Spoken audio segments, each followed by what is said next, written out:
nitugira amahoro igiteramo cejo ni igiteramo bandondeye ndi Nairobi bamaze kumva ko ngiranze rero twace twumvikana dushika ku ngingo tuzishira ku mukono baranambwira yuko hazoba hariho n'abandi ndavuga ndi ico kintu ni ciza rero uko ibintu vyifasha ubu abagwiza tunga batanguye gufata mu maboko yabo ibintu vyerekeye umuziki uteramisha abantu kuko bamaze kubona yuko bibafasha kudandaza bibafasha kumenyekanisha hanyuma igaciba ya system ya ganya urabona ngubu ndimo bifesa arimo dramati arimo mona warda arimo ngejo kwanza twarahuye na warda arambwira ati ndagusavye ko wazananye n'abantu bawe tuvuze ndafuha urumva yuko ari ikintu kiryoshe kwanza gihuza abaririmbyi hamwe hagati y'abaririmbyi bumvikanye bagaca bakorana kigahuza abantu jero ndashimiye abagwiza tunga ndashimiye kuwe ndashimiye Mutama Manongo ndashimiye Beirut yuko bemeye gufata ibintu mu maboko mu kurindira yuko leta nayo itangura kuvuga ati bijya bintu bisigaye bimeze serie kuko ubu n'abantu babiri nabaririmbye n'abagwiza tunga basigaye bakorana azakara bimwita karaoke ngaho ziri hose hariyo abari ngaho bava ngaho baca baja kuvuza mu bibanza bitandukanye rero bamenyesha makuru murafise na mwebwe role mocha mufata n'amaboko yo kuvuga buti enough is enough turashaka yuko guteramisha abantu bihinduka akazi kujya abantu bakora akazi batonda ku kazi natwege bihinduka ibintu by'iwacu. Yesu ashimisha. Assalamu alaikum kwa Islam. Jewe anyita Girukwishaka Boniface ariko kuva washikiye Bujumbura naciye mpindura izina nitwa BIGFIZZO on the floor, rap Yuda, rap Commando, rap King bisamayeke menshi mu nkomera amashi maze. Murazi ko mukayanza gushika Bujumbura hari urugendo rutari ruto iyo umuntu asirimutse na démarche arayihindura sivyo none. Rero ejo nibaze gite ubuze gute ngongwe iki urubanza rw'irumara nyinshi no musi nahuye na muze Kidumu natangiye kumwumva niga muri primaire nkakana gateka mukuye kunkomera amashi kubona nicaranye n'umuntu nabonye nambara kaki ntarambara n'ibirato mu nkomera amashi no musi narakuvuye so rero ejo ndumva aragateka bugize kabiri dukorane igitaramo nimba atari gatatu guhera muri 2017 muri Savano hamwe na Brarodi uno munsi bugize gatatu timu ya Kuhe ya Beirut yashoboye kuduhuza iri niteka kubera ko aba legend bose respect zabo dukwiriye kubahereza ariko natwebwe kandi murazi ko dufise ibyo dushoboye mukomeze mudushigikira nkuko nyene umuziki wa playback murawuzi bituma turirimba ni kubera ko bije bari ntoye yabivuze abagwiza tunga bashizemo bije n'umuziki wa live turawuririmba nawo ni utwerekana nk'aba professionnel rero abantu babakurikirana mu bashikirize yuko ejo azoca wambaye nari nihenzwe mu bahikari byama byabaye so nibaze yuko hasigaye yuko guverinoma itahura agaciro k'umu artiste nkuko ababwiza tunga babitanguye nkuko yabivuze Kidumu nta menshi novuga je ndibaze yuko vraiment sinzuba maramaza bazohashika bazogeheno urabe kazi mwese bari baradukurikirana hano haize imyaka myinshi Uburundi buhindutse isoko y'abandi isoko y'abatanzania isoko y'abaganda isoko y'abanyarwanda nkuko nabivuze ejo nahuye n'abajournaliste bandi sinoza ngana ngure gupresha kuvuga injiri yo kwanga abanyamahanga oya nibishoboka na bintu ngivyo nogira kuko na jemba mu mahanga gusa ico je nogira no babwira ukuntu abandi babigenjeje kugira ngo biyagaciro ko babigize, kuko gushika muri 2014 Tanzania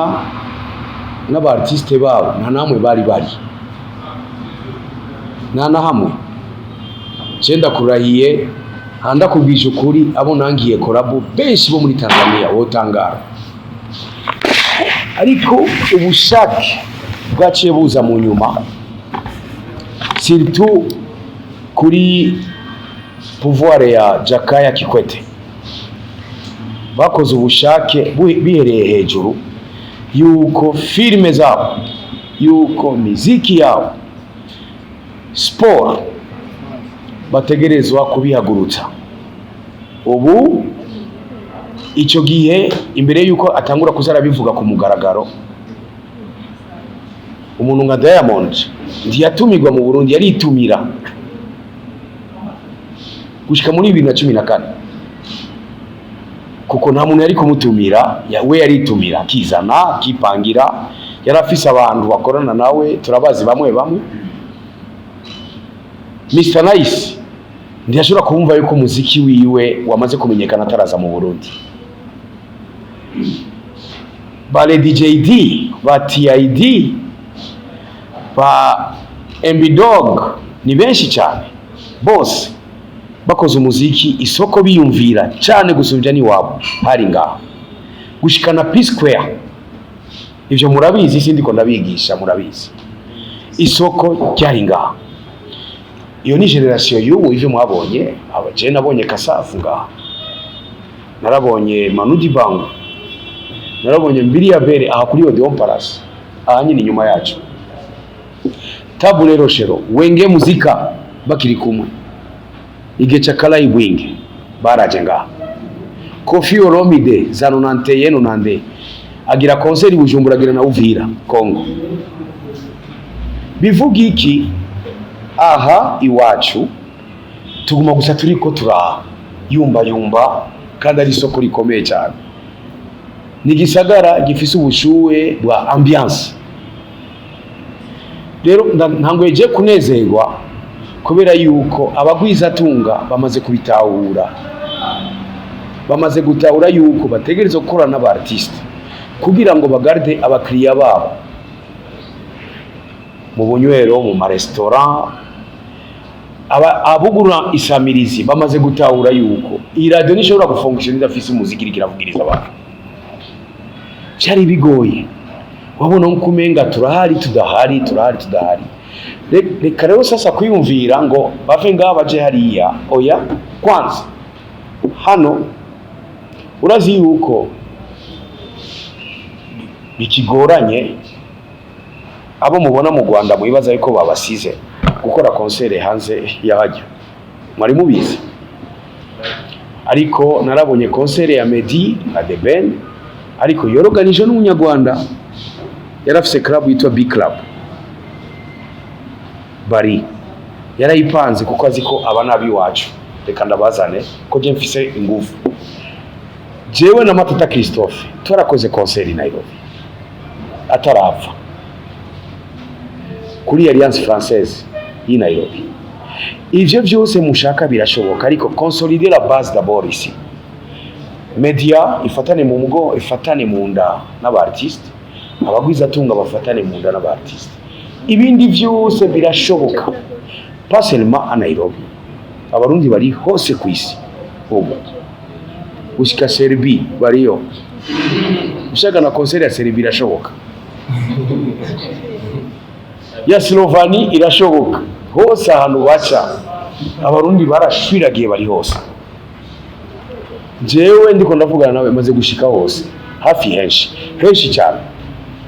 birashoboka. Ariko jewe gusa nuko nagize iyo chance, abakenya barimo, abatanzania barimo, abaganda barimo, abarundi barimo, abanyarwanda barimo, ariko birashoboka. Turashobora gukora ibisumbije ngaho. D'abord tugorore kwanza ibintu ngaho, niduhinduka isoko cange les spectateurs bakomera amasha abandi, duhinduke natwebwe duko dushaka gufata leadership y'iki kintu, tutarinze kwanga abanyamahanga. Bijya mwandika kungurukana bumenyi n'upuzi, hagarika bijya bintu. hagarika bijya bintu ntibibaho ngo utangwe kuvuga umugwiza atunga ashaka kudandaza, ashobora kuzana uwo ashaka wenda umubuza urinde, ariko haje ubushake muri we akavuga ati je nshaka ko ndepansa amahera ku bantu bo hanze, ababonga barakunzwe kabisa bikwiye, je ndashobora kuyagarura. Muzutangura kubona bihinduka. Ariko rujya gwango ijya ni xenophobie mugira ya South Africa, iyo mukagira deba abandi musigaye mbona bagira deba y'amahera ngo bashaka kuzohembwa. Ninde yavuze ko kontra zijya kuri internet? Kwanza mu Burundi bw'iwacu kwanza muriko muravuga bijya bintu je bateza umutekano muke, kuko ari abantu bisonzeye muriko murandika ibintu bya 50 million cyangwa bya 100 million cyangwa bya 10 million, baca bakukwendera muri iryo joro nyene ati duhe kumbura yafise duhe, reka rosa muze murakina n'ibintu. Si byose muba mwiteze commentaire, hari ibintu bibi bidajaje kwere kutifotora uri kurituma urabire commentaire zo kwituma, kwere kutifotoza telefone yawe amayinite adahari wereka abantu yuko wakamiwe kabisa byaheze, kwere kutifotoza ushire ajya ngo haze commentaire uwo mukundana yakwaze kubera iki bijya kugeraho mumva isoni zo gushira ibindi bimwe kuri internet, mutangure kumva isoni n'ibindi mugira amakarikire muvuge muti ibi kameme si ibintu byo gushira ngaho. Hari umunsi urabona presidence ishira umushara wa president kuri internet, abasazi baba artiste gusa nibo babikora n'abandi kwisi babikora. Hari umunsi murabona Beirut bashira ayo bacuruje ku munsi kuri internet, mutangure kuraba yuko hariyo infoli muguma mu developa infoli yindi mwibaza nkumenga vous êtes permis gukora byose byo mushaka. Hari ama histoire tugwira na hagati yacu, ariko hari umwanya wo kuba serieux. Mutangure kuba serieux muri journalisme, muri musique, mushaka kwidandaza kuri high level, si ngombwa bice kuri internet utangure kuvyigamba. Hari abantu bafite amafaranga menshi umenga bafite banki munzu, iyo muriko murigamba mwikubita ibintu barabadara bakavuga ati aba basazi baba ninde yabarose, cange badufashe bagume bivuga tu, ariko turazi ko bashonje.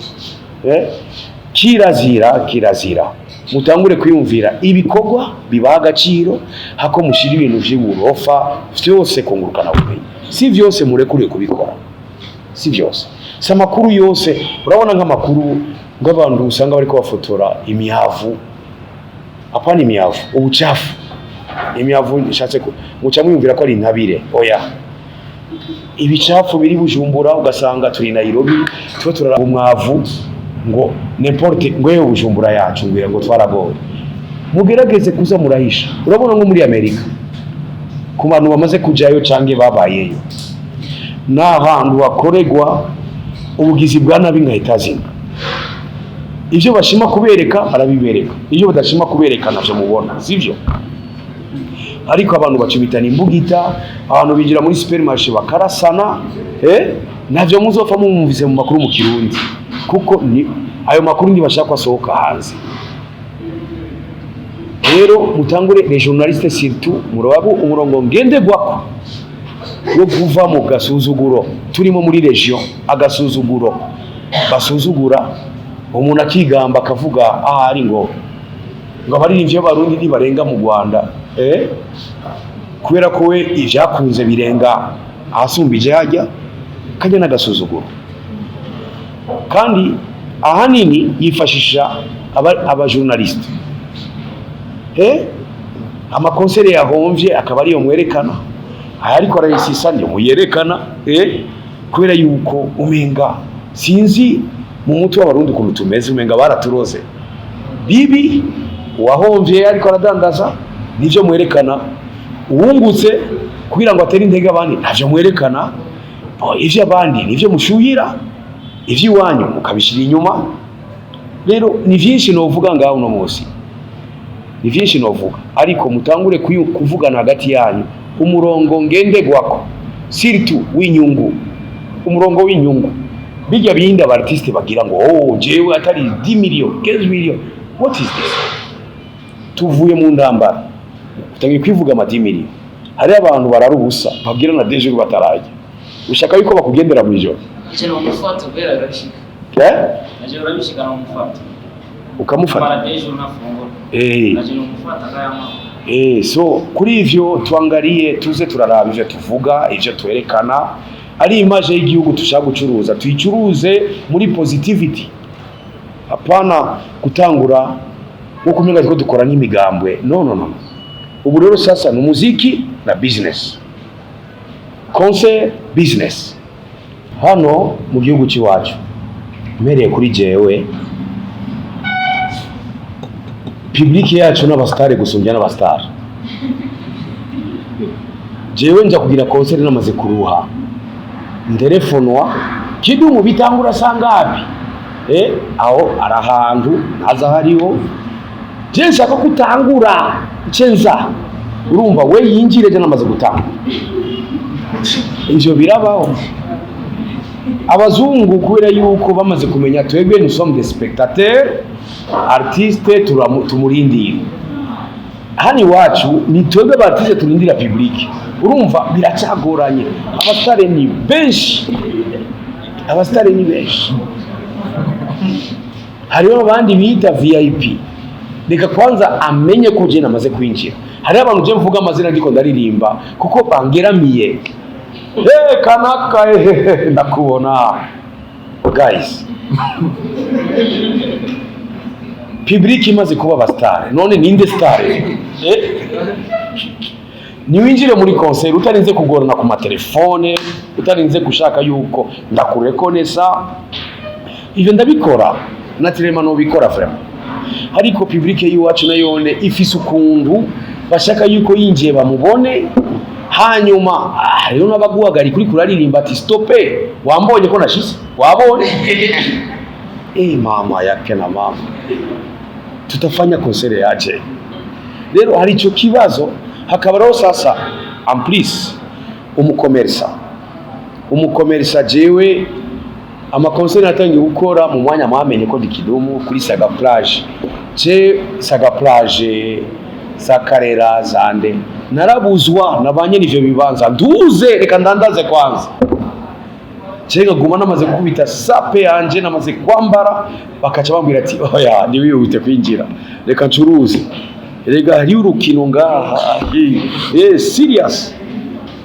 cenga vuga nti abantu rero bagaca bagira umujinya batangiye gushika saa 7 bari mu izuba rya Tanganyika saa 7 ndarindira nkaguma mu cyumba gushika none ntangura gusinzira sasa finalement ngo urashobora kuza vraiment ngo ni sawa vraiment abantu baragukunda kweli shise yaje ngasanga abafisi ishavu abafisi iki avuga nti ibi bintu kuri image y'umuntu ni grave ni iki rero atangure guhinduka mentality namwe ukora ku radio hari umuntu agutelefona ashaka yuko umuvuga uri ku radio ugatangura kuvuga umuntu umwe iri kirumvizwa n'abantu barenga 100,000 bajya abandi baca bavuga ati je nariko aramvuga nje ndabivaho sasa ni public yiwacu nayone yikwega abaje kare bacubaha amasaha bagaca bagira agashavu ko usanga biratugoye kujera ariko ejo je ndibaza yuko two kubaba tuvuze ku mwanya nuno musi jewe mvuze ku mwanya uno musi deja kuva saa 4 nari navyuze mu gitondo bien kabisa kandi najyamye hafi 4h du matin nguma ndindire yuko bambwira ngo nze gukora sound check urabona yuko ubu atari umu artiste kandi ni kibazo cy'abariko barashira ibyuma deja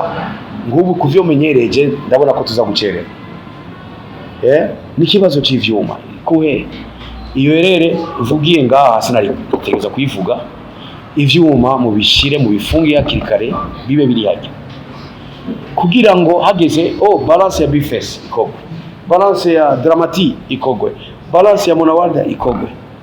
ku mwanya hanyuma duwe concert public kuri respect y'abanyagihugu urabona n'ubu ndashobora gucaja mu iperereza ndiko ndacunguria ko tusanga hari utarazana mabafu utarazana piano utarazana iki ivyo si jewe je navyuse kare niyumvira ninda ashaka kuntora ku radio mvuge muri publicity taraza niyumvira ninda ashaka ko tuyifotoza tubishire kungurukana bumenyi ndibaraza urumva haracari ingorane ariko petit à petit tuzobimenya tubitahure uko bikogwa the business people n'aba artiste n'abantu ba media kugira ngo tumenye kuko umuziki utera imbere ryari mu mwanya ba artiste bagize ingufu zo gukurura abantu ku ruhande rwabo nabindi nimuze muyumvira ibindi bintu ngo umuziki usigaye ukundoya ingufu zo gukurura public ku ruhande ushaka kubatwaramo ubatwara mu kibira habe concert mu kibira bakagukurikira ubatwara komine Matongo iwabo n'uyu muntu ndashatse kuvuga izina bakagukurikira ubatwara Beirut bakagukurikira ubatwaye ku Kigabiro bakagukurikira iyo niyo imiziki imaze gutera imbere ariko mu mwanya witamba wirorera bado haya ikindi kibazo